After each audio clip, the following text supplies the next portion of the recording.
playing. I love Baker. Oh, wow. The tables have turned. Man. Let's go to Tampa now. The Bucs Yeah, trailing by 2 with less than 2 minutes to play. Baker hitting Emeka Egbuka for the 28-yard gain to take it into Jets territory. Later in the drive, Chase McLaughlin kicks it through the uprights with no time on the clock. Another comeback win for Baker. You better believe his teammates love their QB. A natural-born leader, someone who's willing to die on the field before, giving up or shutting down. So I think it's pretty special to have someone like that at the helm of your offense, at the helm of your team. So we're in good hands. You like what you're hearing, Swagu? I love it. It changes your believability in what you can actually accomplish during the season. But more importantly than the talk about Baker, it's the play. It's the ability to place the ball where it needs to be placed. He has some phenomenal wide receivers, but he hasn't stuck to one guy. Obviously, it would be easy to say Mike is there. He's got Egbuka involved. You see the running game. He's done a phenomenal job.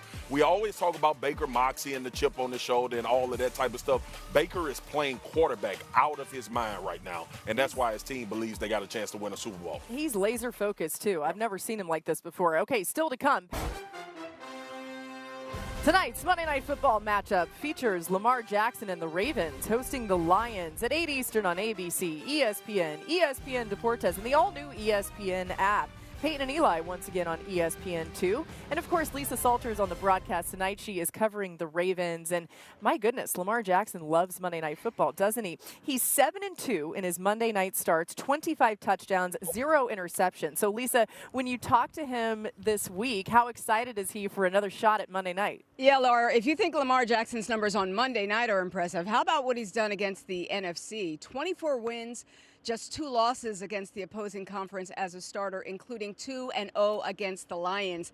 Jackson told us he loves this team and believes their chemistry is just getting stronger each week because the Ravens were able to bring back almost the entire offense from last year. Jackson said they've been able to hit the ground running this season, and he said we're just getting better, locking down on communication and just putting points on the board, and the scoreboard has been busy. 40 against the Bills in that tough loss, and 41 against the Browns last week, even with Derrick Henry held to just 23 yards on 11 carries, his lowest output in 21 games as a Raven. Henry said he's happy they got the win, but he also told me that subpar stat line has been on his mind all week. When I pointed out to him that, hey, the Browns were stacking the box, clearly selling out against the run, Henry said, I don't care. He said, I've got to make something happen no matter what. So watch out for King Henry tonight, Laura. He's looking for some get back. Oh, goodness. And he's a big man. Yeah, he is. It's funny. Like, if you talk to the Lions, they don't care that he hasn't maybe been playing up to his standards. They're like, we're really worried about Derrick Henry, and they're worried about Lamar Jackson. We'll see you, of course, on the broadcast tonight, Lisa. Thanks so much for joining us here. All right, it's time now to stay on the Monday night matchup. We build out a play sheet presented by ESPN Bet Sportsbook. For that, we bring in Peter Schrager, and you've been hot lately on this, so just everybody really pay attention. We're going to start with Lamar Jackson. Over under 280.5 total yards. That's passing and rushing for the quarterback. I'm going over for Lamar Jackson. I think he does amazing things on Monday night, as Lisa Salters just detailed, and I also think this is an offensive game plan that gets him going on his feet and throwing the ball. He will go over there. All right, how about Amon-Ra St. Brown? He's coming off a 9-catch game last week. Over under 6.5 receptions for him tonight. I have to think this is a priority for the Baltimore defense, that they're going to shut him down. I do imagine he'll get 3 or 4 receptions. I don't see him getting 7 catches against this incredible Baltimore defensive backfield. All right, give us a guy you think finds the end zone in this All right, we call this a moonshot. This is a Hail Mary. This is a deep one. This guy's got 3 career catches, and 2 of them are touchdowns. I'm going with Ravens second-year wide receiver Tez Walker as your anytime touchdown guy tonight. He's got 2 already this season, just 3 catches. He is their home run hitter. He is their touchdown guy. I think he's going to find the end zone. Don't be shocked when we're getting a little Troy Aikman describing who he is tonight. Ooh, I love. Okay, that's great. You want to roll with Peter on this? Because you should. A $10 bet on this wins you nearly $260. ESPN Bet Power Hour is starting soon. Head to ESPN Bet app 1 hour before able to find Keenan Allen for the touchdown. Now, after forcing a 3-and-out, Chargers with a chance to win it. So Cameron Dicker the kicker, kicks the 43-yard field goal as time expires to win for L.A. I don't want to hear any snickering over there, you sillies. You're like a Right. 7-year-old. I may be. Justin Herbert currently averaging more than 6 more pass attempts per game than last season, but the increased workload hasn't hurt. In fact, he's completing a higher percentage of his passes and has better yards per attempt. That's helped the Chargers to their first 3-0 start since 2002. Dan, one play stood out above the rest from Herbert. What was it? Honest question. Not hyperbole. How many humans make that throw? 0. One. Very few. The throw that ties the game to Keenan. Very few. I think there's 3 moments. Like, how many guys turn this to this moment, and then the next moment when you climb the pocket and then run away, and then they turn that moment, and then when you look at Keenan and the coverage off the Denver's back end, that moment into a touchdown. An insane catch. How many guys? How many guys in the league? 3? Patrick Mahomes, Lamar Jackson, Josh. I think you're just seeing Baker Herbert Mayfield.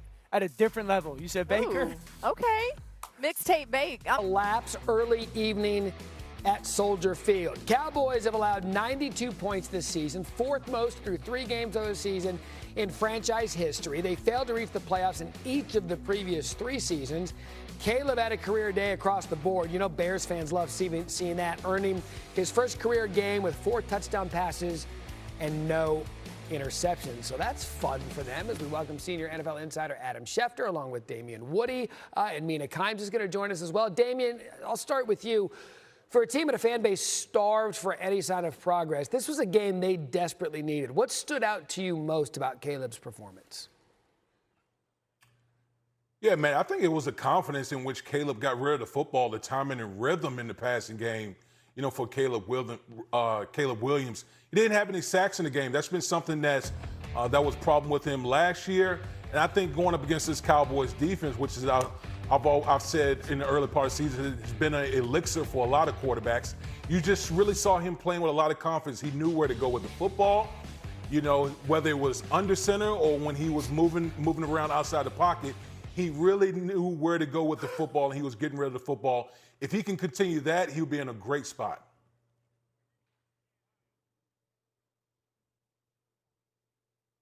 Mina. Hey, sorry, no one in my ear yet. Yeah, I would agree with Damian. I liked the combination of him and Ben Johnson. We've been seeing this marriage play out the first couple of weeks of the season, and it felt like Caleb had complete faith in the structure of his offense. I mean, guys were wide open downfield. 6 of his 9 targets downfield were to open receivers. But the quarterback has to hit those throws, and he hasn't consistently before. The other Start with you on this one, Damian, and you follow up. When you look at this, there's plenty of blame to go around. You can blame the stalled offense. You can blame that porous defense. In your mind, Mina, where does the problem center from yesterday's loss for the Cowboys? It's the defense. Look, even without CeeDee Lamb, you would like to see that passing attack have a little bit more success against the Bears defense, given what we saw from them thus far this season. But to me, the issues we see with this defense, particularly the pass defense, are ones we have seen all year, ones I think we're going to continue to see. I talked about how they weren't getting pressure with 4. 15.8% pressure rate when they sent 4 pass rushers or less. That is unsustainable in the NFL because if you're playing coverage behind that and the way the Cowboys are, they're playing a lot of zone this year, they need someone to get home, and at the moment, no one is. We all know who the glaring absence is on that side of the ball. So that, to me, is going to be the side of the ball that holds them from reaching the playoffs this year. It's the defense. Yeah, Mina is absolutely correct. This is the defensive side of the football. Again, you know, it is unsustainable when you're just giving huge chunks, huge explosive plays in the passing game. And you can point out a lot of different things. The pass rush, and we know that Michael Parsons has moved on. They can't get to the quarterback. Lack of communication on the back end. But until they fix that, we can't take the Dallas Cowboys serious as a postseason contender. Adam, we've obviously mentioned his name a couple times now. So Jerry Jones was asked about using some of the draft capital from the Michael Parsons trade to improve the team now. His answer is, I would do it. So what are you hearing about Dallas potentially making some moves? Well, you're not going to find somebody out there that's going to come in and solve this defense right now. There are just too many holes. They can continue looking, but with each loss that they suffer, and were not for Brandon Aubrey, they'd be 0-3 right now.